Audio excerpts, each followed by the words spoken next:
David Cameron, remember him? Yeah, he was our Prime Minister, wasn't he? And you might ask, what's he been doing for the last 3 years? Well, sitting in a shepherd's hut in his garden in Oxfordshire, writing his memoirs, and they're being splashed today in the Sunday Times and elsewhere.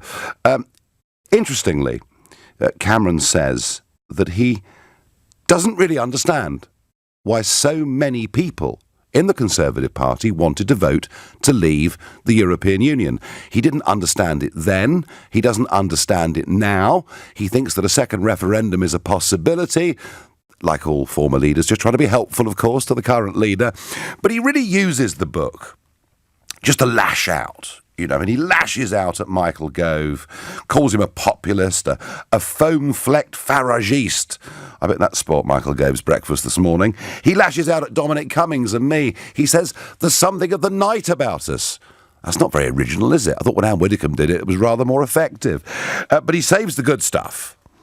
And I guess this is where he wants to really sell the book. He saves it for Boris Johnson. He basically says that Boris is not really a leaver.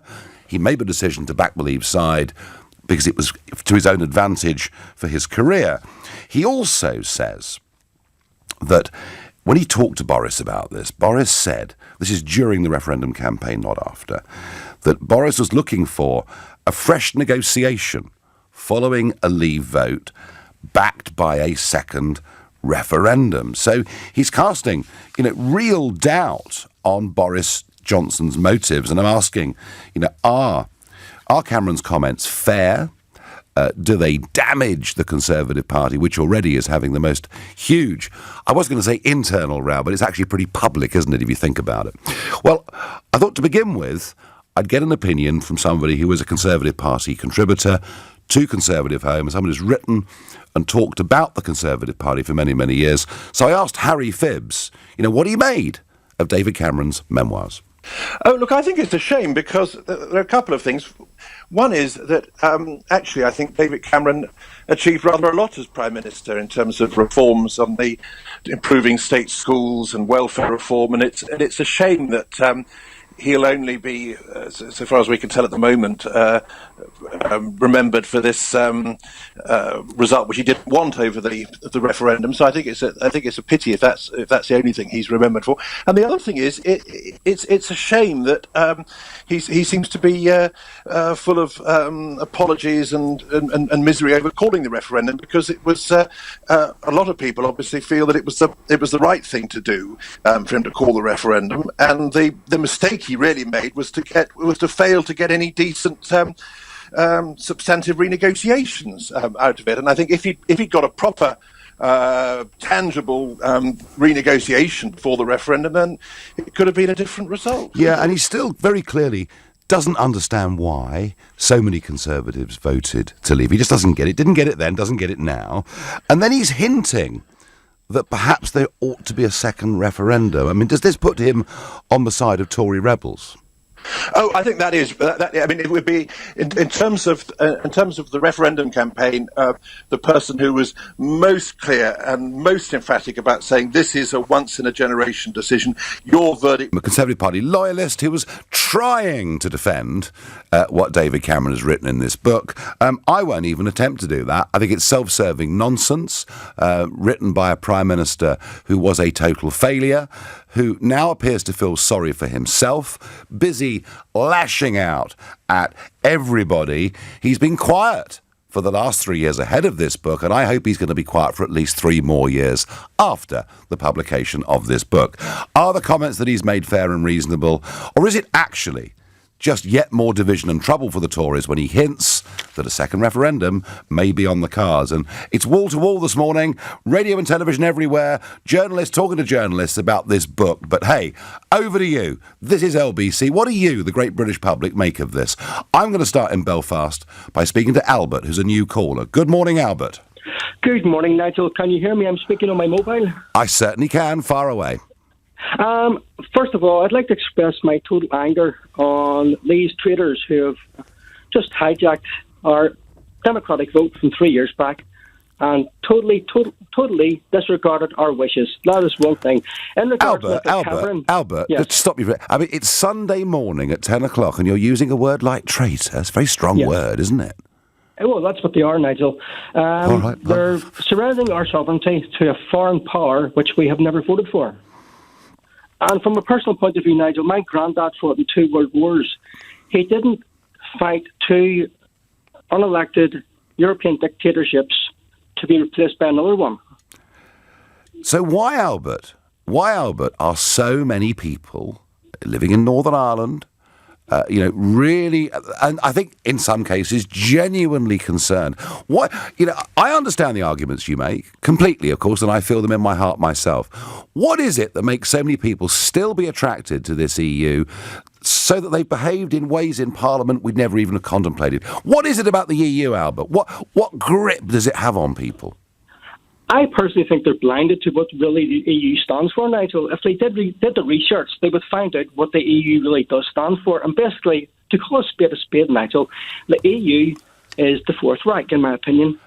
It's the love child of Adolf Hitler. That's what it is. Well, Albert, it is certainly. I actually think it's a right-wing form of communism, is my view. But we've all got different views, and yours are very strong. Are you worried, Albert? Are you worried about the Irish border? No. I do believe we'll sort it out some way. If we can send a man to the moon 50 years ago, I do believe we'll find the technology to get over that problem. Okay, no, that's a very reasonable point. And finally, Albert, in a few short words, sum up what you think about David Cameron. I know, but he's just a nice man. His views are irrelevant. He's just throwing his toys out of the pram, Nigel. His views count for nothing. I'll say one thing, Nigel. He's just typical of the liberal elite, like his cabal in Parliament, who still can't get it why we voted leave. This man is totally out of touch with reality. Albert, I'm going to leave it there. Well, Albert thinks Cameron is totally out of touch with reality, a member of the liberal elite and disconnected from ordinary voters. And I think Albert's right. But if you think Albert and I are wrong, you tell me why. On 0345 6060 973, you're listening to the Sunday edition of the Nigel Farage Show here on LBC, and it's 17 minutes past 10. LBC. Sheila Fogarty, Monday to Friday from 1 p.m. Frank, born here, raised here, marching on behalf of his parents. One from Portugal, one from Spain. My mum works as a nurse. My dad had his own company. They paid their tax. David Cameron's book, For the Record, will be in good bookshops near you very soon. It is being serialised. He lashes out at virtually everybody and says he doesn't understand why we voted for Brexit. I'm asking, is he being fair, and what do you think of him? And I am being bombarded with messages on Facebook, YouTube and elsewhere. Cameron spent £9 million of our money without my permission on a leaflet, says Stephen. Craig says he should keep his head down. He was a weak, useless Prime Minister. His new book should be called Running Man. Georgina says he's crawled out of the woodwork, realising that his bank balance has lost some money, hence the book. Cameron is bitter and twisted, says Susan from Leeds. Nigel, isn't Cameron the one who said we should honour the result of the referendum? Phil from North Wales, he was the most emphatic of our political leaders, making it clear that it was our decision and whatever we decided would be implemented. And he has the audacity today to suggest that perhaps there'll be a second referendum because Parliament cannot sort this out. I'm sure someone out there thinks that he's a wonderful fella and it's going to be a great book and they'll be running down to Kew to buy it this week, but I'm struggling to find them. Let's see whether that person is Tony, a new caller from Manchester. Good morning, Tony. Hi, Nigel. Good morning. So, have you got a good word to say about our former Prime Minister? Oh, not at all. I think he's a coward. A coward? Yeah, he said that it was a once-in-a-lifetime choice and the referendum would be upheld, and then he quit and left us in absolute limbo. And I just want to say that now he comes out 3.5 years later and just wants to, slate Boris Johnson and yourself and every leaver, and then wants a second referendum. I just think he is a hypocrite and a coward, in my opinion. No, well, it's a strong opinion, Tony, but I'm getting the feeling from my message board that it's an opinion that is shared by quite a lot of people. I mean, in a sense, Tony, if he'd stayed above the fray, if he'd stayed neutral in the referendum and said, look, I'm the Prime Minister, I've got my own views, but you guys go and sort it out, he wouldn't have had to quit. He should have then upheld what was voted for, and he should have worked for that, for the country. That's the whole point of being Prime Minister, is for... But, Tony... I'm going to take issue with you here because he absolutely believed in Remain. He'd have been the wrong person to take us forward, wouldn't he? Just like Theresa May. Well, look, I know that And we all know what transpired afterwards was a catastrophe. But I actually think it was right that he resigned. I genuinely do. I think he involved himself. He rolled his sleeves up. He even managed to get President Obama to fly across the Atlantic to support his campaign. Well, we all know how that happened. He went to Germany and said that we'd be the back of the queue if we left. I know. I think he had to resign. That's just my feeling. But Tony, thank you for your call and some very, very strong opinions here. Cameron also said leaving on a no deal would not be that bad, I get by SMS. That's true. He did say that. I've no doubt now he phrased that very differently. Let's try Jennifer, who's calling from Ealing. Good morning, Jennifer. Good morning, Nigel. Actually, this book, people should not bother even to buy the thing. Because really? The first thing He's a former Prime Minister, Jennifer. Sorry? He's a former Prime Minister. Yes, but the first thing he says is Boris is voted to leave to further his career. Well, when everybody thought that the vote was going to remain, how could Boris have been thinking of furthering his career? Because no one, this is what the problem's been, everyone is shell-shocked about the result.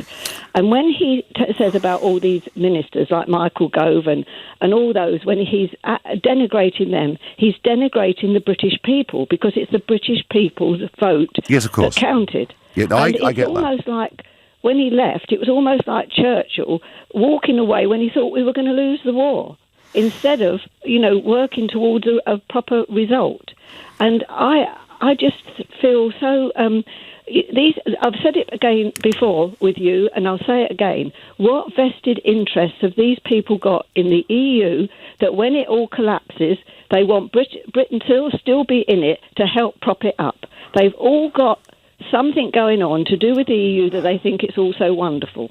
Well, a cynic would say, Jennifer, that failed national politicians nearly always manage to find a good berth in Brussels, whether it's as a European Commissioner or whether it's working in some way for an advisory committee. There is no doubt that the European Union has been the most fantastic safety net for career-class politicians. And I'm not going to go any further than that, but that is certainly true. Jennifer, Thank you for your call. Up to Liverpool to speak to Steve from Prescott. Good morning, Steve. Good morning, Sir Nigel. Hope you're well. I am all right, some way from that, but good morning. Now, everybody is really, really, really slagging off David Cameron. Do you have anything nice to say about him, Steve? I do. I actually do, Nigel. I was in Southport, by the way. A couple of days back. Yes. Fantastic event. Yes, I was there. I've been. It's very interesting, Steve. I've actually the last week spent a lot of time a long way from London, away from the metropolitan bubble, and I think that Westminster politicians and media are underestimating just how angry people are in the country with the whole political class, and indeed from 11 o'clock, I'm going to debate that. But so, Steve, come on, give us a defence of David Cameron's position. Well, obviously, he was pushed into the referendum by your good self and the UKIP momentum that was building. Yes. And I think had he not called that a referendum, it was going to obviously cause some serious issues at future general elections. And he thought he would shoot the UKIP fox by doing so, when in reality he was completely inept and naive in that decision, because it's blown the lid off Pandora's box, and as you say regularly, the genie is out of the bottle now. So I thank David Cameron for giving us the opportunity to go ahead with the referendum, and for what's obviously resulted in a complete betrayal by what is supposed to be our Parliament. When it comes to the will of the people, 498 MPs voted for Article 50. Now they're telling us they didn't know what they were voting for. Not only did we not know what we were voting for, they didn't know what they were voting for now. So we've had a completely inept Parliament, and they would only give them one job in this Parliament, and all it was to make sure that we went through the Article 50 process. We leave with or without a negotiated deal, and they failed to do that. So I thank David Cameron from the bottom of my heart, and in fact I'm going to get a huge poster and put it on my wall. I like your sense of irony, Steve, I really do. No, of course, he didn't. What he feared, UKIP was on the march, wasn't it? It was on the march, and it finished up with it winning the European elections, winning 2 parliamentary by-elections, getting phenomenal performances in county council elections, and going on to win seats in the London Assembly, the Welsh, etc. So he didn't want to do it, but he did it and gave us the chance. And for that, Steve in Prescott thanks him. Let's go to Tunbridge Wells to speak to Dan, who's a new caller. Good morning, Dan. Good morning. I'm practically the only person in Tunbridge Wells who wants to leave. So that makes me quite unpopular in some ways. But thanks a lot for all your work in terms of the job that you don't really want to do, but are doing. So that's great. Yeah, no, I mean, look, I thought, I have to say, we voted leave, Cameron went, we got a new Prime Minister, she made that Lancaster House speech. I mean, I thought it was done and dusted, Dan, but hey, I'm back. I know, and we don't want to see you back, but we do. Thank you. You're the right kind of politician, one who wants to do himself out of the job. Absolutely. Now, what about Cameron? What about this book? I mean, it's just a huge whinge, isn't it? Yeah, I think with regard to Boris, so my wife actually bought one of his old books, and it's dated about 2001, and I was just briefly reading through that, and he was pretty anti-EU back then. So I think in his heart he's kind of fundamentally anti-EU, but he's so duplicitous, Boris. He's a master politician, and you just never quite know what's going on. So there may be a grain of truth in what Cameron says then. Yeah, I would say, I think, what Cameron said there suggested that he doesn't trust him, which is, that's all the politicians, isn't it? I don't trust any of them, apart from you, but you don't want to be a politician. Well, I'll tell you what, Dan, make sure you're still tuned in at 11 o'clock, because we're going to spend that 11 to 12 hour talking about some astonishing polling that's been published overnight in the Sunday Express about just how low that trust has become. Dan, thank you so much for your call. I'll talk in a moment about the Vote Leave operation and what they actually wanted from this referendum, but I'll do it in a minute, because for now it is 10:30 and it's time for the news with Philip Chryssikos. The Prime Record is heading for the bookshops, and here he is in the Sunday Times. Boris backed something he didn't believe in to benefit his political career. He also said that, he talked to Boris Johnson, who himself at the time had talked about fresh negotiations followed by a second referendum. What's the truth of all of this? All right. As you know, I was involved in this right from the very start. The Vote Leave operation, when it was set up, and it was run really from start to finish by Dominic Cummings. I did go, very early on, way before the referendum had been called, and talk to Dominic Cummings, and his view was that we should try and get a leave vote and then use that as a lever, not to trigger Article 50. No, he didn't want to do that. But he wanted to use it as a lever to renegotiate and then to have a second referendum at the end of the process. And I think, in many ways, such is the force of personality, for good or bad, of Cummings, that I think all of them, to begin with, believed that was the right position. They didn't, as the campaign went on, talk about it.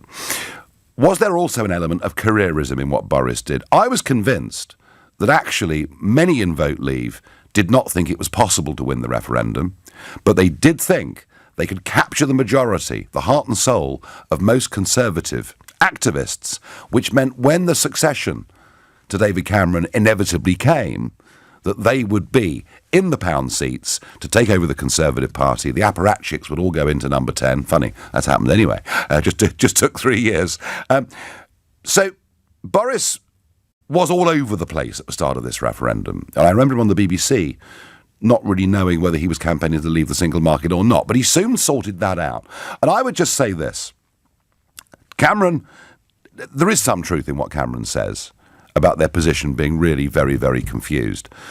But I do believe that by the end of the campaign, Boris was completely on board with the Brexit message. And I think he has been ever since. And I personally, of course, politically hope that he doesn't finish up bringing us Brino, Brexit in name only, because he feels he's in such a fix. So some truth in what Cameron says on this, but I don't think it applies to Boris today. I really, genuinely don't.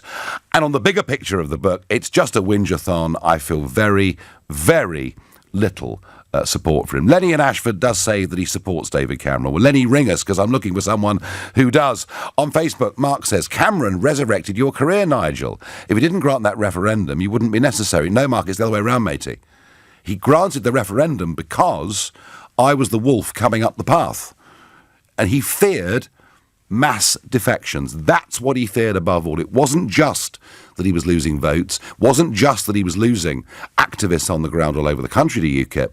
He actually feared mass defections in the House of Commons. And I think we were very, very close to there being defections. Maybe not as big a defections as David Cameron feared, to be honest. So actually the idea was to stop my political career dead in its tracks. The strange thing, Mark, was that the day after he'd said there will be a referendum if I get a majority at the next election, far from it actually making the need for me disappear, it actually added to my credibility. It was a really most peculiar thing. It did not work in the way that he thought. Juliet says the only good thing Cameron did for Brexit was allowing the referendum, and several of you actually saying that. Let's go to Victor, who's calling from Swanage in Dorset. Good morning, Victor, and you're very close to the Lib Dem conference there, aren't you?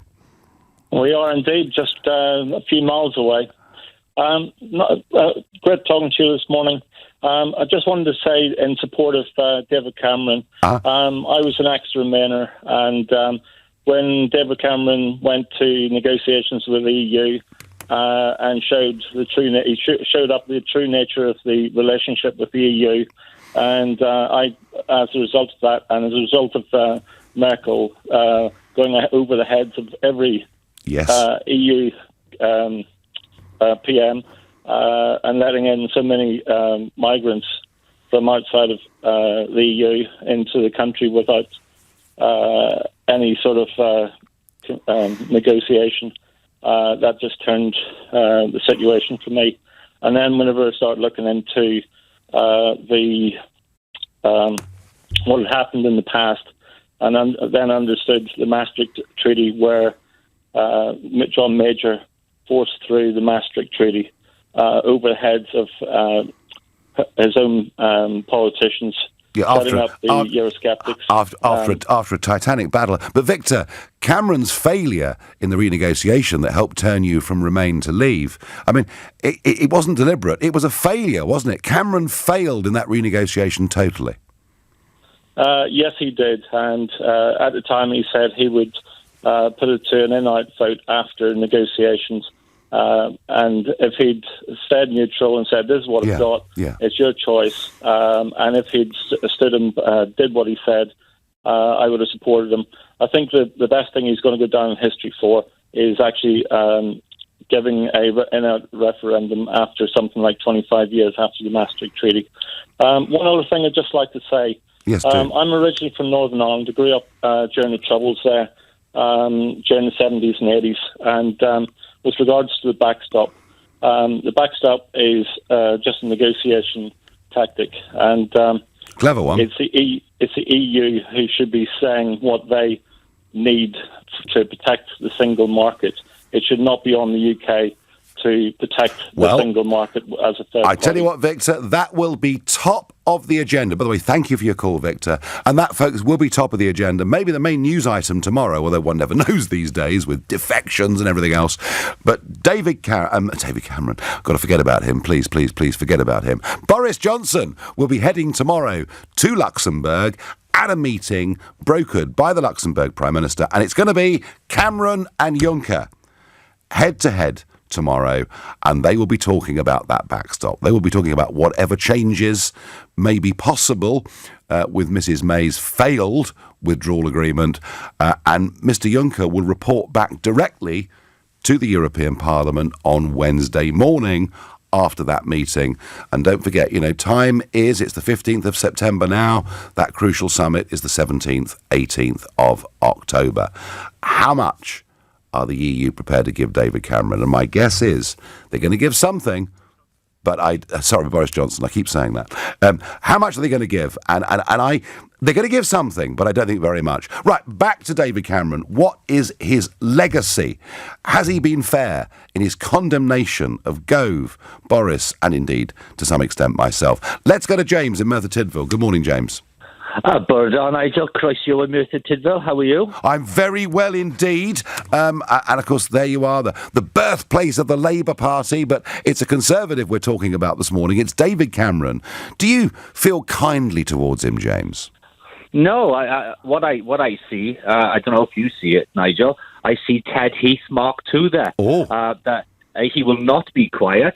He will not sit there and let the Prime Minister do what he failed to do, because such a good negotiator, Mr. Cameron, he went over there, come back with nothing. Mr. Cameron, is your book there for the rest of the Tory party to see you as the knight in shining armour, that you are the man that could put the Tory party back together? Oh, no. Unfortunately, Mr. Cameron, you've missed your slot. Unfortunately, we are leaving, and you, like Mr. Heath, can keep on saying what you're saying, and all we're going to look at is a bitter old man. Interesting, James, isn't it? Because it's not just David Cameron. We've got John Major talking about just scrapping the referendum result. We've got Tony Blair saying a second referendum's absolutely vital. Gordon Brown saying the same thing. Why do all of these former prime ministers feel they must try and stop Brexit? Because, Nigel, you and I know what's happening here, because there won't be an EU commissioner for justice, for transport, for planning. The gravy train has stopped, Nigel, for them, unfortunately. And, Nigel, I'd just like to get this point to you. You will have an MP in Merthyr Tydfil. You will have a Welsh presence. Well, James, let's see what happens. I don't think any of us can predict what's going to happen over the course of the next few weeks or months. Thank you for your call and your passion. On, Twitter, we're well shot of David Cameron. As you say, he didn't get why the people voted to leave the EU then, and he still doesn't get it now. And that actually is what comes out of this to me more clearly than absolutely anything else. Matt says, Cameron's book within 1 month will be reduced to £1.99 a copy. Well, the advance on this book is really quite big. By British standards, very, very big. It's £800,000 was the advance for this book. They're going to have to shift a lot of copies, which maybe is why the newspapers are as full of this as they are. Tell me, will you rush out to the shops and buy a copy of this book for the record? Do you have some residual respect for David Cameron and who he is? I'm trying, in the interests of journalistic balance, to find people to come on and defend the former Prime Minister. At the moment, I'm finding it really rather difficult. You're listening to the Sunday edition of the Nigel Farage Show here on LBC, and it's now 10:45. Nick Ferrari at breakfast, weekday mornings from 7, LBC. If we go back to the heady days of June through July, a number of prominent Conservatives took to the streets to persuade the Conservative membership to vote for them as the leader of the party. But the surprise package was Rory Stewart, MP for Penrith and the Border. Do you fear that Boris Johnson did mislead the monarch? There's absolutely no way of telling, as you say, unless we waterboard the corgi. We're not going to be able to get the information here. I think the bigger question... Love for David Cameron in the room. In fact, Donna in Leeds reckons that his book within a few weeks will be 99p per copy in the bargain bucket. Well, I don't know. We are at least talking about him, I suppose. And he does at least deserve that. I just hope once we've had this debate about the book, he goes away for another 3 years and we don't hear a word from him. Come on, let's see what Jane from Hatfield makes of it. Good morning, Jane. Oh, good morning, Nigel. How are you? I'm well. So are you going to be my first caller to say that David Cameron was a great Prime Minister and we're all being terribly unfair? I'm sorry, no. Oh dear, right. Oh dear, I've heard when I was waiting online, I was one of those little cogs keep phoning up the Conservative head office in my town, saying I'm going to vote UKIP, if there's no referendum. And I think there are a lot of little cogs like us, and that's why we got the referendum. Yes. So no, he was a Prime Minister in it for himself. What he's accusing Boris of is exactly what he's doing. I just, I wish and pray it was you and Boris in charge of all this together. Well, that's sorry. That's a source of speculation. That is a source of speculation. Trouble is, Jane, and you sort of coming up to date now with Boris rather than talking about Cameron. But the trouble, I guess, for Boris and Boris supporters is, well, if he's nice to Nigel, does that not put off the last remnants of Remain within the Conservative Party? And it means they might lose some seats to the Lib Dems. That's what they're saying, Jane. Yes, well, on another cynical side, I believe somebody has rushed this publishing of this book through to, bowed mouth Boris with all this. He was at a crucial moment. At a crucial moment. Yeah. It could not be a more sensitive moment to publish this book, could it? No, I honestly believe someone's had it published through quickly, and I think someone's added a few chapters to it, like maybe Anna Soubry. Sorry, Anna Soubry, but I'm on it. You know, I know it's not. I know I'm being cynical, but I wouldn't be surprised. Okay, all right, Jane. Thank you very much indeed. Talking of Anna Soubry, can someone help me? Why is she all over the BBC constantly?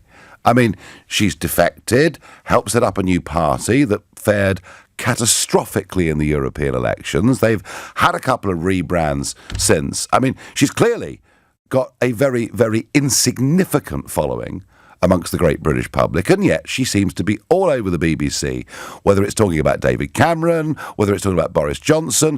What is it about Anna Soubry and the BBC? All right, I know she used to work for the BBC before she was in politics, but I'm obviously missing it. So somebody please text on 84850 and explain to me why I'm underestimating the importance of Anna Soubry to our national life. We're going down to Birchington-on-Sea to speak to Lewis. Lewis, good morning to you. Good morning, Nigel. I bet it's like the Mediterranean down there today, isn't it? It's beautiful, beautiful. Just walking along the beach with my little girl. Perfect. Now, is it a beautiful sunny morning for David Cameron in your view? Not really. I think what he said there explains the mindset of the political class. Go on, elaborate. Well, during the campaign, this was a once in a lifetime opportunity. There'll be no second referendums. Book comes out, there should be a second referendum, possibly. Yeah. And he really is kicking Boris at a very tough time, isn't he? He is, but then I think when he explains about Boris never really believed in it, Boris at the time may be experiencing what his brother felt not so long ago, a little bit of pressure between family and career. Well, Lewis, I think there is some truth that Boris was a little bit confused at the start of the referendum as to what leave really meant. I think there is some truth in that, but I think he's made his mind up now. Lewis, enjoy your walk along the beach. Support coming in. I support Cameron. He held the country together during difficult economic times and made the Tories appeal to Liberals. Yes, he tried very hard to do that. I'm a one-nation Tory. Me and Cameron differ because I'm an ardent Leaver, like Boris. Why are we suddenly considered far right? Well, I do agree with that. I mean, these ludicrous comments of Eeyore, Philip Hammond, that, you know, the Tory party is being taken over by the far right. It's all absolutely ludicrous. How is it far right to want self-government? How is it far right to want democratic control over your own country? It isn't. Did Cameron hold the country together during difficult economic times? Well, I think actually it was Labour that had the very tough economic times. And all right, you know, Cameron did in 2010 inherit a very, very big deficit. But actually, the Cameron years were years of economic growth. I don't think we can give him much credit for that. At least that's my view. Let's go to Warwick and speak to Andrew. Good morning, Andrew. Good morning. So, David Cameron, I'm struggling to find support for him. Can you say a nice word about David Cameron? I think he's done some wonderful things. Oh, really? Go on. He's the Hong Kong Phooey of European democracy. Right. He's basically stumbled backwards into wholesale political reform, which had he set out with that agenda, he'd have been given the grassy knoll treatment. But none of this was quite incredible. But none of it was deliberate, Andrew, was it? Well, exactly. I mean, has he done some wonderful things? Yes, but he didn't intend to do them at all. No. I mean, it's the same with the Scottish elections. He managed to get it and assumed that was him and not just partially dumb luck. I mean, it's quite incredible. I mean, it particularly gets up my nose that he said that. Boris just did this to further his career, when David Cameron clearly envisioned himself as this sort of great democratic unionizer who would take, sort of Britain and take it and put it together with Scotland and parcel it all up and give it to the European Union and be a sort of a founding pillar of European unionism. When actually he's done precisely the opposite. But when people look back on it, they'll say, well, who actually set the ball rolling on this new political reform and made people realise just in what pure just distaste MPs view the whole of democracy, he's going to be seen as the person that was smoking in the forest. It's just amazing. I think he's done some wonderful stuff, but not for the right reasons. There's quite a lot in the book about smoking too, but we'll ignore what he was smoking. Andrew, thank you, and a few of you praising him because by accident he allowed this referendum to happen. Under pressure, he allowed it to happen. I'm going to give the last word on this subject to Simon, who's calling from South Norwood. Good morning, Simon. Good morning, Nigel. You probably don't remember me, but we did speak about 2 years ago.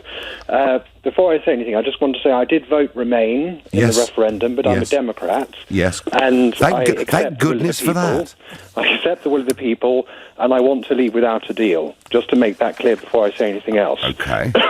Now, as regards to David Cameron, next to Margaret Thatcher, I think he's been the most successful and amazing post-war British Prime Minister. If we put this into context, he took over a declining party with 33% of the vote and 197 MPs. Yes. It was a disaster. I think people forget this. Now, if we look at when he left, there were 331 MPs, an overall majority, and an absolute joke of an opposition leader, an absolute joke. So I think his legacy was actually quite good. Simon, when he inherited the Tory party, and yes, you're quite right about the number of Tory MPs, but Blair was absolutely at his peak, wasn't he? You know, Blair was at his peak. The Tory party had been laid waste for years. The biggest failure, I would say, is this. He was unable to secure a majority against the Labour Party that had been in office for a long, long time and a weak Prime Minister in trouble in the shape of Gordon Brown. He showed in 2010 his approach of going for the Liberal centre just didn't work because many traditional Conservatives, Simon, just stayed at home. Yes, but the jump that he had to do was so high, the amount of seats he had to jump from 197 to 326. He almost made it, but he didn't quite make it. And I think it was a very successful coalition. I think they got us out of the economic mess that Labour had created. Simon, I have to say before we ring off, there's a massive A3 size poster of David Cameron on my kitchen wall, framed beautifully with Samantha on the election night of 2015, because I wasn't expecting that majority. And there's pictures of me dancing with my friends on the deck. Simon, I'm very pleased we got you on as the last caller because that gave it some balance because everybody else was being horrid to him. And Simon does make the point. Tory fortunes did improve from when he first took over. They were at a very, very low ebb. Oh, and the answer comes through from Kelly. Anna Soubry is to the BBC as Joe Biden is to CNN. Right, moving on to the next hour. So there's some polling in today's Sunday Express suggesting that people have just no confidence in politicians. It shows that amongst Remain voters too. 73% of you saying Parliament is in desperate need of reform. How much confidence do you have in our entire political system right now? And if you think, nope, leave it as it is, it'll sort itself out, call 0345 6060 973. Maybe you've lost complete faith, in which case text to 84850. And if we need reform, what reforms do we need to restore your trust? Tweet using the hashtag Farage and LBC at LBC, and of course, through Twitter, Facebook, YouTube. You can put your ideas there too.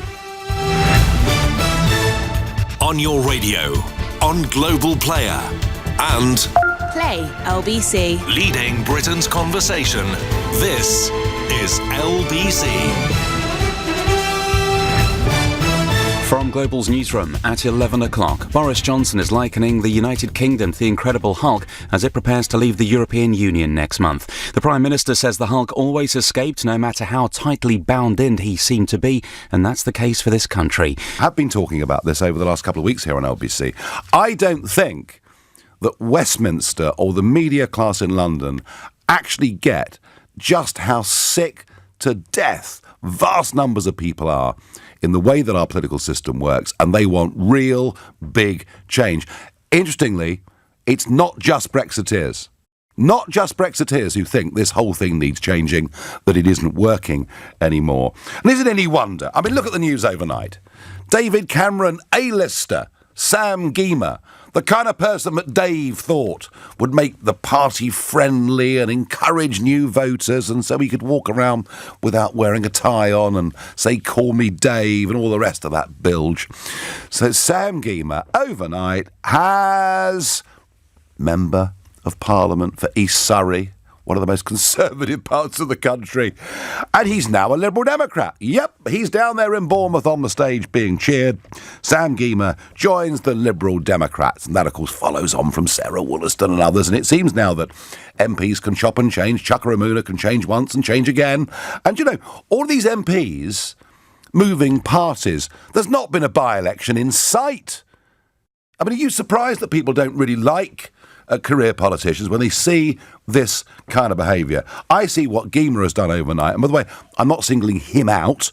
He's just the latest example of what we've seen over the course of this year. But that, I think, is why people think things need to change. I wonder whether people were asked, they'd actually say that MPs should not be able to switch parties without a by-election. I wonder what you'd say about the House of Lords.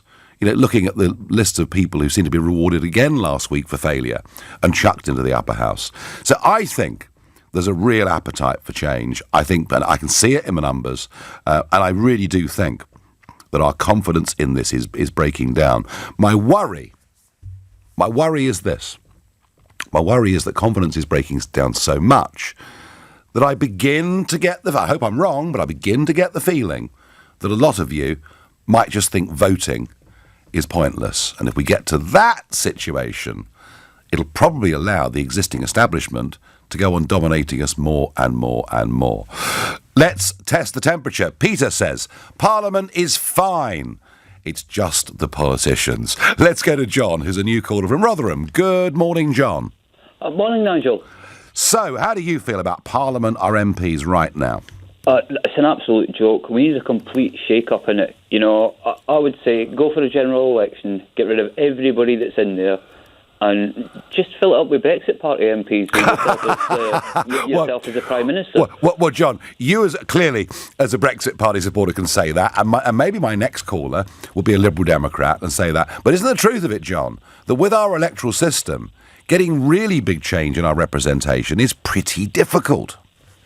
Well, I don't think so. What the politicians don't understand is that things change, people change, and the way they're running it, maybe that was fine 20 years ago, but things have moved on. We need new people with new ideas, become a new country again.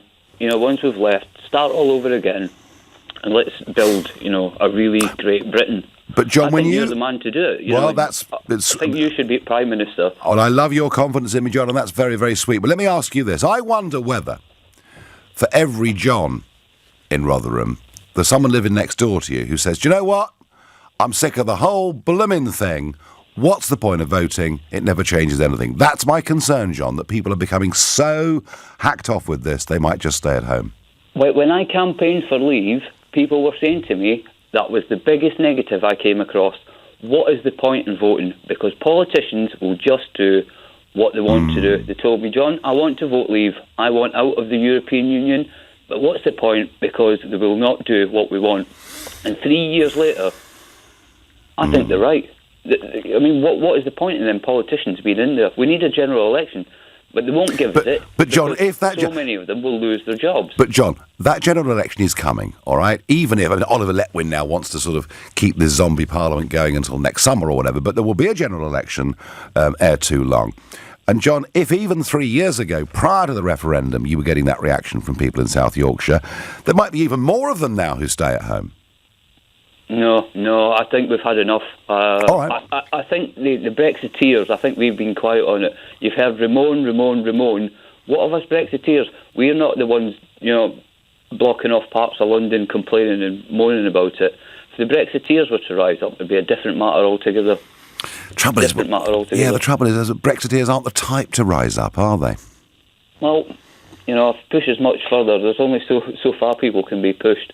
Well, if they rise up in democratic terms, I'd be delighted. Any other, I wouldn't. John, thank you for your call. Nigel, we need an English Parliament.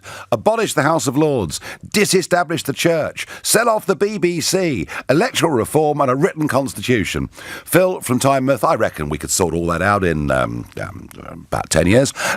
Phil, Phil there expressing a whole list of things that he thinks needs to be changed. And I don't think Phil is on his own. I think there is a real desire for big change.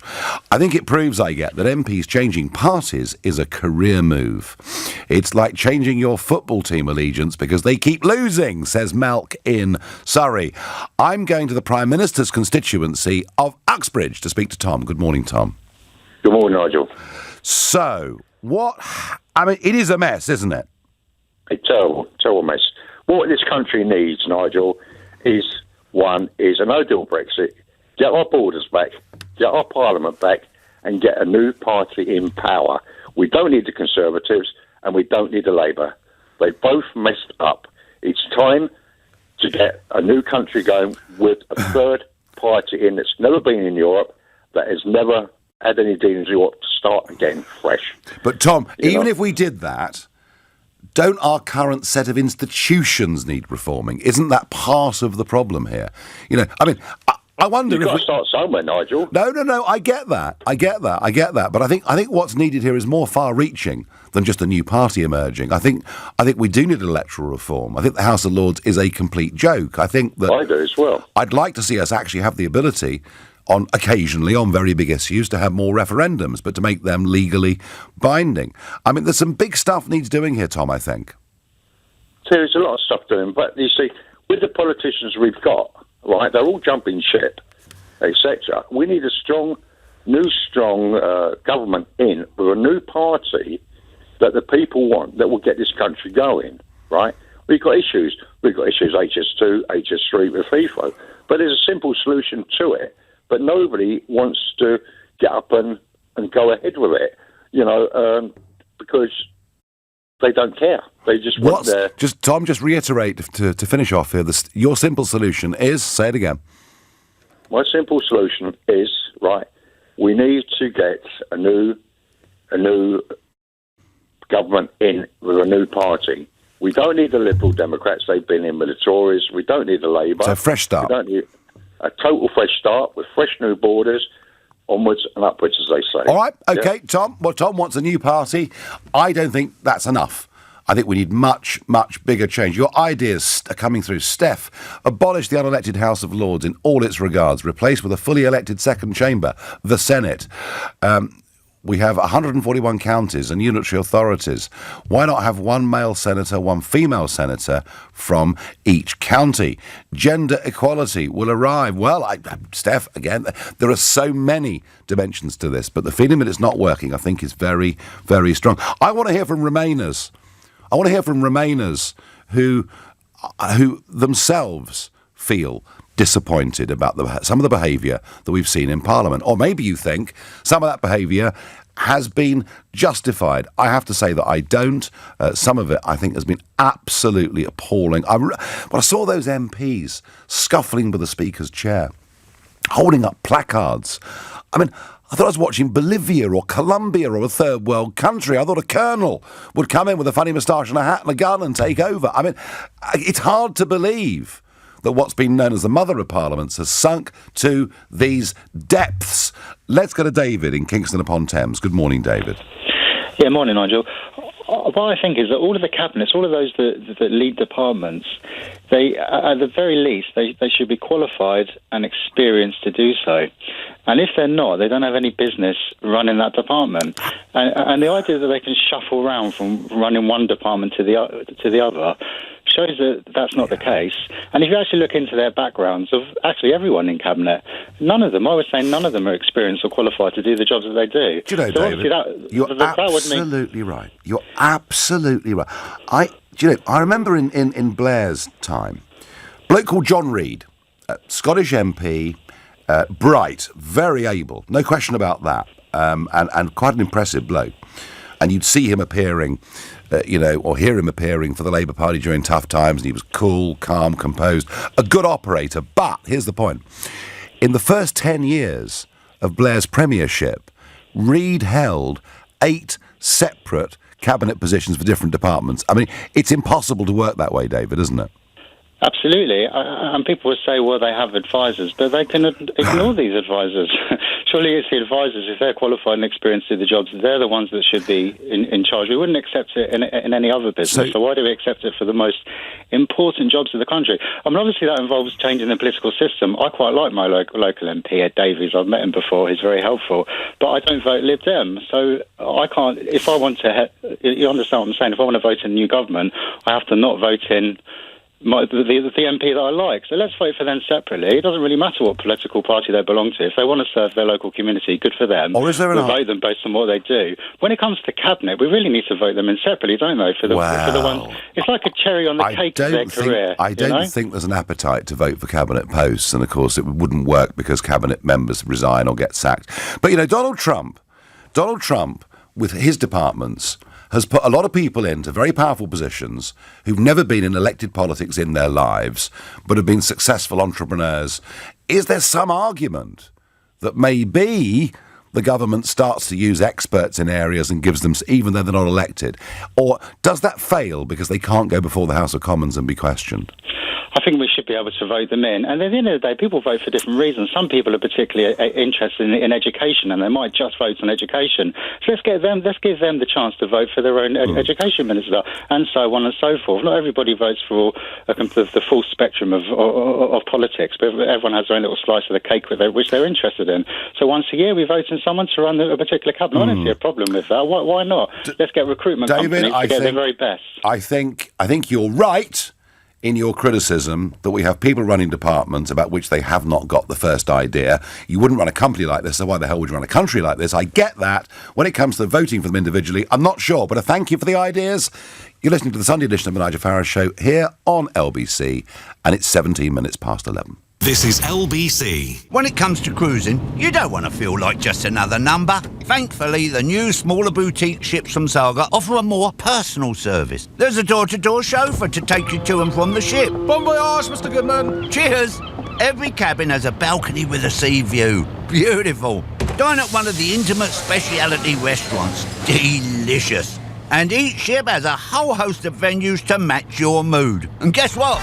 I'm in the mood. Confidence in politics is shot. 80% of you want political reform and 75% of you think Parliament is not fit for the 21st century. That polling that's on the front page of today's Sunday Express, and it does reflect what I've been feeling this week going around the country. There is real frustration, anger at our whole political system. I think actually the honours, Theresa May's resignation honours added to that, as people could not believe, seeing those who'd failed at their jobs being awarded peerages and knighthoods. I mean, it's unbelievable.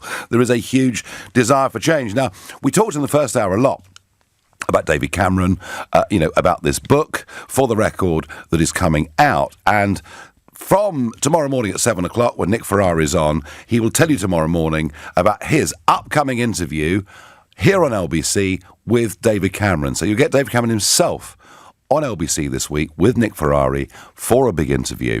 And I'm sure that Nick is going to ask him some very, very pertinent questions. Back to political reform. And I'm particularly keen to hear from those who voted Remain, who also, because Leavers are just sick to death of the whole shooting match. All we see is willful obstruction, and that ghastly little John Bercow, telling us again and again now how creative we're going to have to be to stop the Prime Minister.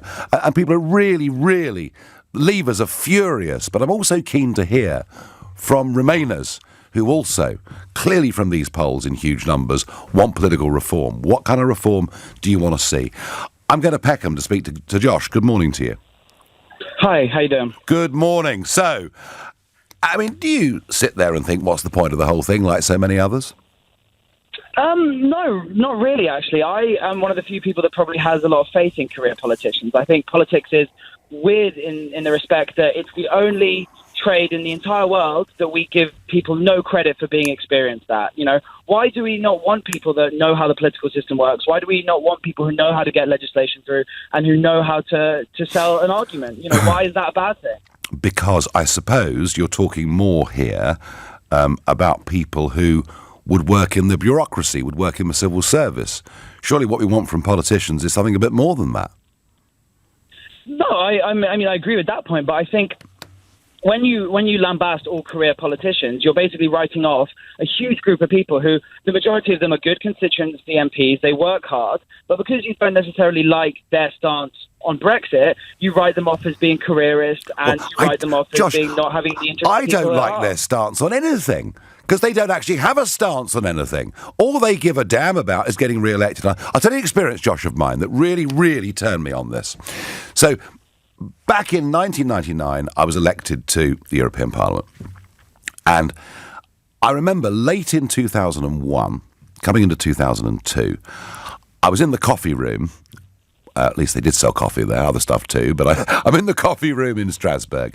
And next to me were a group of half a dozen Tory MEPs. And they were getting ready for the reselections, for the next set of European elections. And they obviously weren't particularly aware that I was sitting there. And they were openly joking. Oh, yes, he said, I'm going to pretend to be really Eurosceptic in front of my audience. They all thought it was hilarious how they were going to lie to their own associations in the regions about what they really stood for, just so they could get back onto the lists. And that particular day, seeing that, Josh, has turned me against career politicians, because I think they will tend to say what people want to hear rather than what they believe in themselves.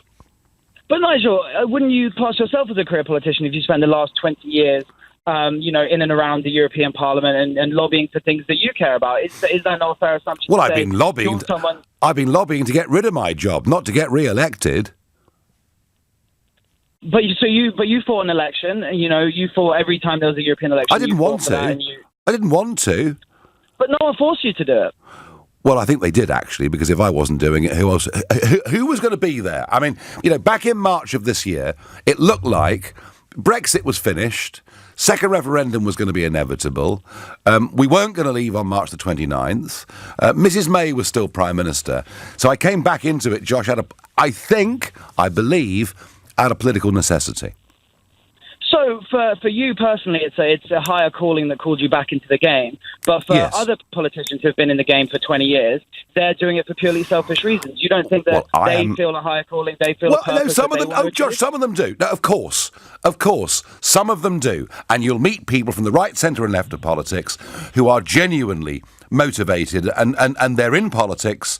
I mean, there are two types of people in politics, Josh: those who want to be something, and those who want to do something. And when I meet people who want to do something, even if my views are diametrically opposed to them, I respect them for who they are and why they're in politics. Absolutely, no question about that. My argument, Josh, about career politics is that for so many of them, it is about status. It is about being a member of Parliament. It is about getting re-elected, way ahead of what they can actually do to change the country for the good. Yeah, I mean, there's probably some truth to that, but I think when you talk in this way about career politicians, you have a hand in eroding the trust. You're making people more sceptical about it. You're making people more sceptical about the whole process. I think, Josh, when I've said those things over the last decade and more, I think what I've done is given voice to what many, many people were thinking themselves already. So you don't think that this sort of rhetoric is dividing people further and turning people against the politicians that may be in a position to help them improve their own lives? Josh, I think our political class right now are a total and utter disgrace. I think the scenes that we've witnessed in Parliament, the way that hundreds of people, despite having voted for Article 50 to say we would leave, have now changed their minds. The broken promises at elections. I'm pretty appalled by our political class. Now, if me saying that is divisive in your view, I'm saying it, Josh, because I do genuinely believe it. But indulge for a second the counterfactual argument. Say Remain had won by 52%, for example, and there were Leave politicians trying nefarious means in Parliament to re-raise the issue. They'd be laughed at, Josh. Who would support them? What former Prime Minister would come out for them? What newspaper would come out for them? How much coverage would the BBC give them? Josh, had it been a majority of 50 votes in favour of Remain, the door on a second referendum would have been locked for at least a decade. But you're saying that like no mainstream papers have support for Brexit. I mean, the Express clearly supports Brexit. So does the Telegraph. Josh, had Remain won, that would have been the end of it. And that's a fact. I think it's very difficult for anyone to disagree with that. Anybody now arguing for a second referendum, if they'd been on the losing Leave side, they wouldn't get airtime. They wouldn't be credible. It's the fact that it's the other way around that's enrages. Josh, you and I can discuss this. Do you understand, forget me for a minute here, do you understand the desire for real political reform in this country? Yeah, absolutely. I was on LBC last week calling for a written constitution, and I think the way that we politically use elections in this country is disgusting. That part I agree with you on. Now, I've been feeling that a written constitution must be the way forward, but there is a slight problem, Josh, with a written constitution. We do give the judges a lot of power then, don't we? Right, but if you look at somewhere like America, where the Supreme Court is, still a hugely important part of the political process, but they act within the realms of the Constitution. It's their job to uphold the Constitution. If they have a text to work from, they know what they're ruling, and it makes it all a bit more codified. Yeah, no, Josh, do you know what? If we'd had a written constitution, we would have given away so much of our lawmaking ability to the European Union without, a light bulb going off, and we would have actually been consulted along the way. Josh, great conversation. Thank you very much indeed for that. Well, Josh, he kind of criticises me for attacking career politicians, but that's how I feel, and they're interchangeable. I mean, Sam Gyimah, overnight, has gone from being elected as a Conservative in a safe seat in East Surrey to being a Liberal Democrat. I mean, without a hair out of place. He's completely relaxed. And I think so many of our politicians over the last few years would have been quite relaxed in Tony Blair's Labour Party or David Cameron's Conservative Party, that frankly, you could barely put a cigarette paper between them. Connie is coming to the defence of Parliament and saying, the House of Lords is part of our history and tradition, which should be kept. Well, Connie, it needs. If it's going to be kept in any form, and you know what? We'll keep the chamber, and we'll keep some of the ceremony. We'll just turn it effectively into a Senate, because as it is, it's lost all public trust. That's what I think. If you disagree with me, Connie, give me a ring, 0345 6060 973. You're listening to the Sunday edition of the Nigel Farage Show here on LBC, and it's 11:30 in time for the news with Philip Chrysikos. Brexit Secretary Stephen Barclay says a new Brexit withdrawal agreement... Today's Daily Express tells us the public have lost faith in MPs and in the parliamentary system, and 80% of us want wholesale reform. 75% of us think the whole thing isn't fit for the 21st century. I have to say, I have a considerable degree of sympathy for that view, and is it any wonder? I mean, just a few weeks ago, Sam Gyimah had put his hat in the ring to be leader of the Conservative Party.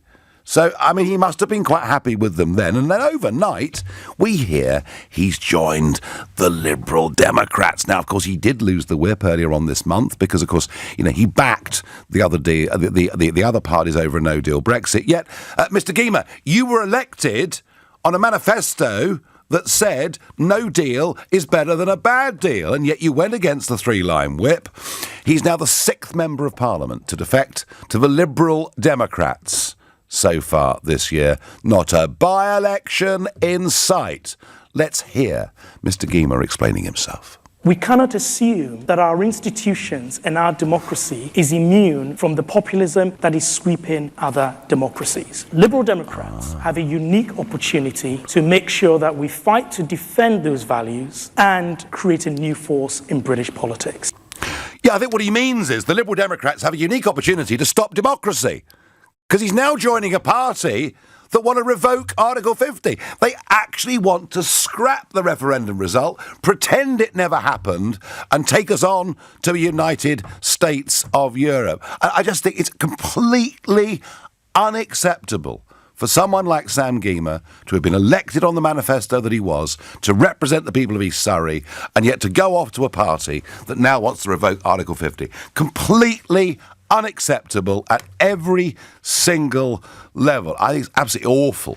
Paul from London says, what part of the Sam Gyimah defection do you not understand? Well, I've just gone through all of that. It's not him that's changed, it's the Conservative Party that's changed. No, they haven't, since the last manifesto in 2017. Paul goes on, as a lifelong Tory, I'm now seriously thinking about changing. As a former Tory supporter, I seem to remember you making your own defection when you disagreed with them. Well, Paul, that's a fair point at the end.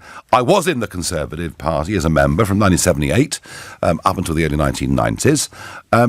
But what I saw was the Conservative Party wanting to sign a Maastricht Treaty, wanting to sign us up to an exchange rate mechanism. It was a Conservative Party that said, we must go, and I'll quote John Major to you, we must be at the heart of Europe.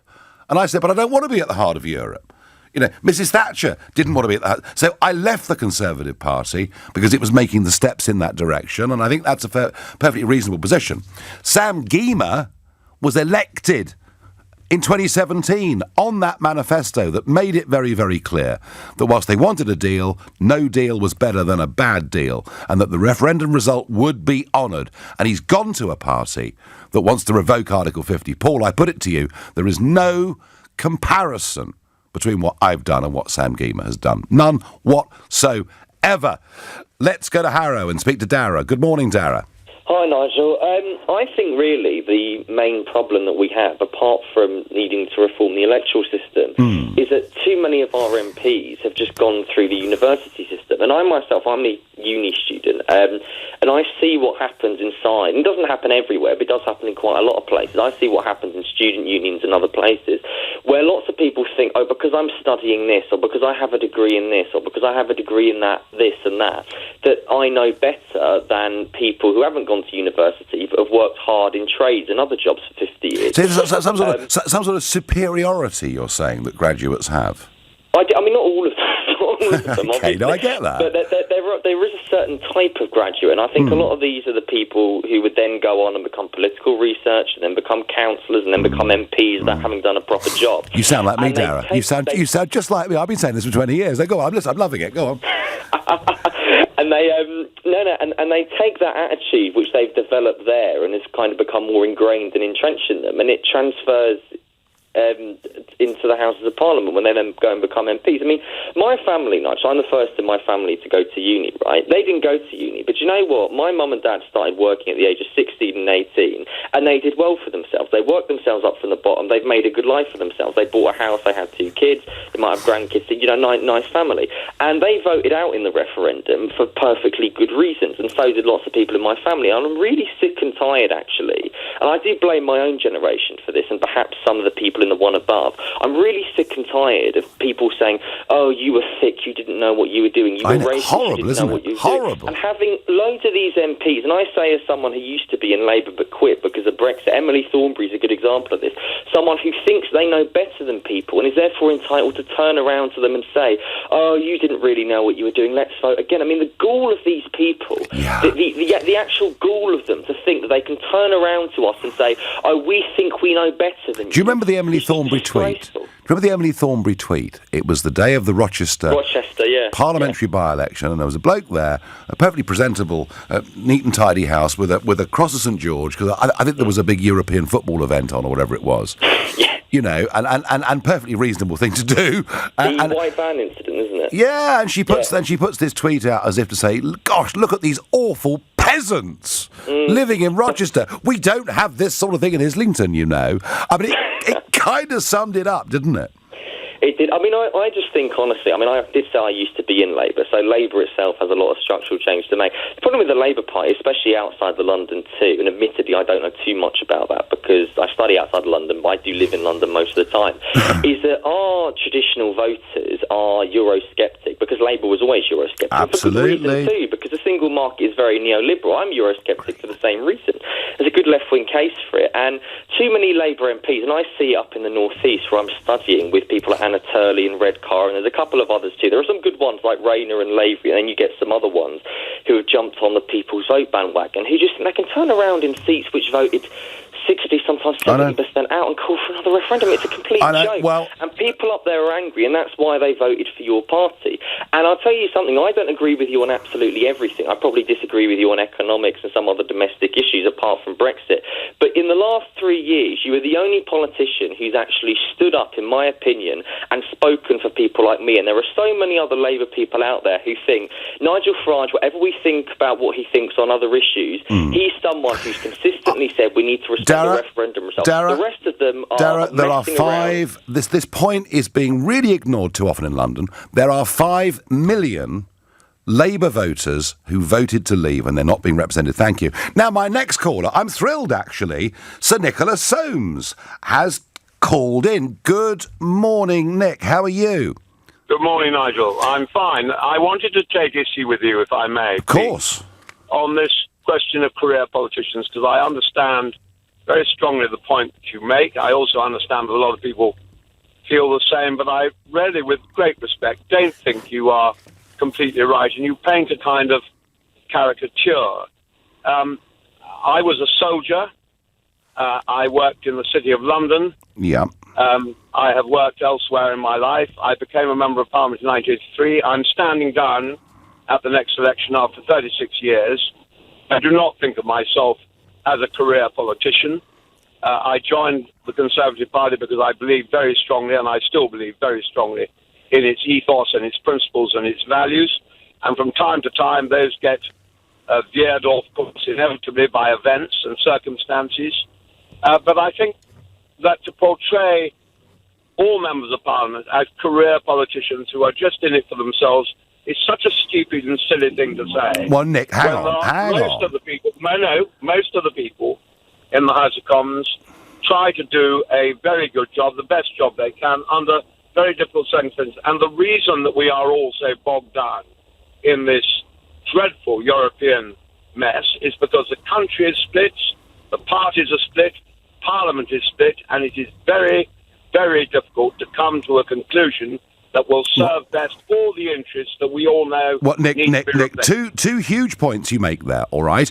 On the first point, I did not say that all members of Parliament were career politicians. I did say I meet people in politics with different opinions to me who I've got great respect for because I know they're in it out of conviction. But surely there are just too many people who've reached the front benches of both the Labour and Conservative parties over the last few decades who have never... Yeah, you've been a soldier, you've worked in the city, you've lived a bit, you know. A lot of these people have gone straight from Oxford into research offices and never had a proper job in their lives. Not most of them, some of them. Too many. A lot of... no, some of them, Nigel. It's absolutely... How many working class people, Nick? How many working class people are there now in the House of Commons compared to when you went there back in 1983? Fewer than there were. Yes, absolutely. And that's one of the points I'm making. I don't see that really is quite the point. The point is that you were always going on about people who've had a real job. Yeah. I mean, you were a commodity, Nigel. It's hardly a real job. Well, I don't know. Hang on a second. No. Why not? Why not? Completely narcissistic picture of members of Parliament, of the establishment, of everything else. You are right, and I agree with you, Nigel, in the serious points that you make about the need for constitutional reform in this country. But this country has always succeeded because our reforms have evolved. We don't go in for revolution. And what we need in this country now is a bit more stability, a bit more humility, and a bit more understanding to get to the position where we can honour the referendum, where we do leave as the people voted to leave, but we leave in an orderly and sensible way. Well, it's been 3.5 years, and you know, that's one of the reasons why trust is breaking down. Finally, Nick, can I just ask you, what do you make of David Cameron's comments? Does he look like a bad loser? Has he made a mistake in publishing this book? He's a great friend of mine, David Cameron. I admire him very much. I'm very sorry his career ended as it did. I think extraordinarily frank, which is extremely good to hear, of the mistakes that he's made and that he feels he's made. And goodness knows, Nigel, all of us, including even you, have made big mistakes in our lives. We sure have. Which we come to regret, and we'd be good to talk about them perhaps more publicly. Okay, of course you're right about that. We've all made a lot of mistakes. Thank you for calling in. That was Sir Nicholas Soames, and he is, I know, a regular LBC listener and caller. He loves LBC, and he has teased me about this show when I've seen him face to face and that. But that's great, and he's right, of course. Not every single MP is a careerist politician, but I would never have put Nick Soames in that category anyway. But there are too many, I think, that are, and clearly, out there in the country, if the Sunday Express are half right, vast numbers of you are losing trust in the system and want it reformed. But interestingly, Nick Soames also said he thought that big reform was needed. You're listening to the Sunday edition of the Nigel Farage Show here on LBC. It's 11:48. This is LBC. Is your money working as hard as you do? Think about it. While you're grafting away, is your money working too? No? Then it's time to Wealthify. Wealthify is the smart, easy way to start investing. Just say how you want to invest. Cautious, adventurous, somewhere in between? And let Wealthify do the rest. Then keep track of your money on the app. Easy. Isn't it time for you to Wealthify? Download the app or visit wealthify.com. With investing, capital is at risk and you could... And that we want reform. But what is interesting about the Sunday Express polling is it also shows a large number of Remainers. And indeed, we had Sir Nicholas Soames on the phone a moment ago, and he agrees too that real reform is needed. But I wonder, what political party, are the Labour or Conservatives, going to stand up the next election with a programme of genuine reform? And I'm going to say they won't. Do you know why? Because there are 600 men and women in the House of Lords now who've been put in there by Tony Blair and David Cameron. 600 of them. And without that power of patronage, you know, where are they going to raise the money needed for future campaigns? Where are they going to get the favours they need, perhaps after politics? And that, I think, frankly, I feel, we're almost back to the days of Henry VIII and the powers of patronage, and that is how the House of Lords has been totally and utterly abused. You know, the idea of a reforming chamber filled with expertise, you know, that is very, very tempting. But I'm afraid the current mob we've got, nearly all live in London. There's almost no geographical spread. It's not working. It's one example, I think, of what is not working. John is calling from Rayleigh in Essex. Good morning, John. Good morning, Nigel. On the subject of compulsory by-elections, it's just something that really angers me. You've got MPs who are crossing the floor. They refuse to call a by-election. There's no... what's the word I'm looking for? There's little respect for those individuals that use their own time to go and canvass on their behalf because they support a party, not the individual MP, but the party. There's also the cost of that by-election. The cost of the election. The local party pays for that. So they've got into Parliament using someone else's money, someone else's time that those people could have spent with their families, and then not called a by-election. I mean, I know a good example is Douglas Carswell. John, you're right. I mean, so a good friend of mine is a Conservative councillor in Hawley, part of the East Surrey constituency. He's a fishing buddy of mine, and you know he's a very, very dedicated, not just councillor, but Conservative activist, and he's planning elections a year ahead and putting his life and soul into the Conservative Party. But effectively, for the last few years, he's been doing it for Sam Gyimah. And it is a strong Conservative area, but they've worked jolly hard at it, and my friend Andy certainly worked hard at it. And I didn't ring him earlier. I mean, I will perhaps after I come off air. But he's literally been kicked in the teeth by Sam Gyimah this morning, hasn't he? I agree with that entirely. I mean, you've got people that on all sides of politics, Labour, Lib Dems, Conservatives, the individuals at those local constituencies, they're giving up their time, so often their own money, to get somebody into I agree. power who then refuses to stand down when he leaves that party. I think that's a very strong point, John. So do you think, I mean, Yvonne from Luton says to me that, you know, the law needs to be amended so that MPs who leave their party have to have a by-election. Now, there could be exceptions, couldn't there, to that? But as a general principle, John, do you think that Giemer should not be allowed to do what he's done overnight? Absolutely, I agree with that. I think most people do, you know. John, thank you. I'm going to go to Angela, who is a new caller from Coventry. Good morning. Good morning, Nigel. Fantastic to talk to you. Well, very welcome. So, come on, what's got to happen? Or do you think it's all rosy in the garden? Oh, come on. The only thing rosy is my dog, and that's her name. Nigel, please, can you explain to me how the law courts in this country can pass a law to make leaving the EU without a deal unlawful, without totally annihilating the democratic rights of a democratic land? It's taking away the right of choice, which completely negates democracy. Angela, it's Parliament that's done that, right? It's Parliament. Well, that's it. MPs are allowed to activate this process, and we're supposed to vote for them. John Bercow, you know, has torn up... Does the very thought of John Bercow spoil your Sunday, Angela? Oh, the thought of John Bercow with his, what does he call it?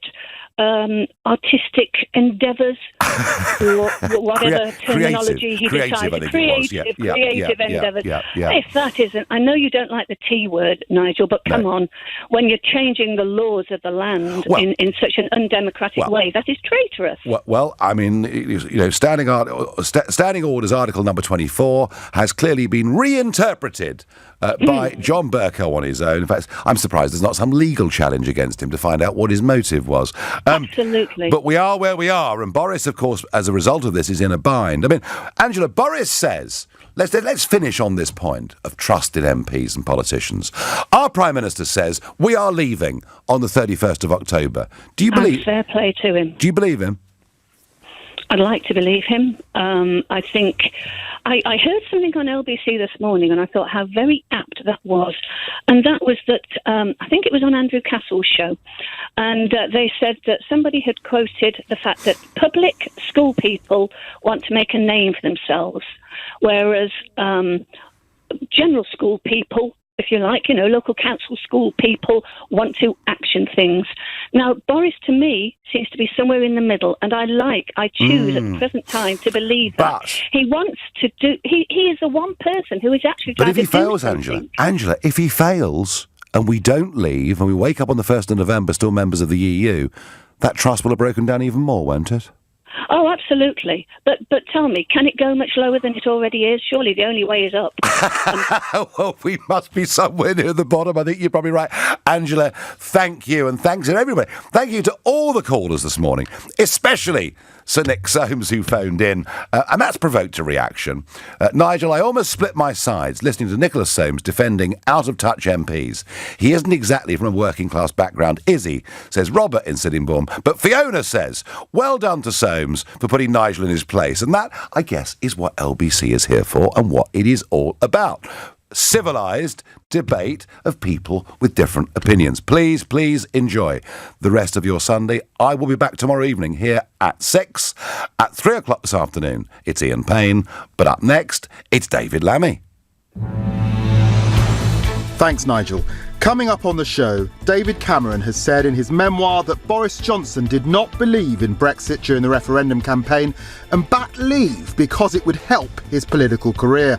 The former PM also refers to Cabinet Minister Michael Gove as a foam-flecked Faragist and added the pair were ambassadors for the expert-thrashing, truth-twisting age of populism. Tomorrow, Johnson is due to meet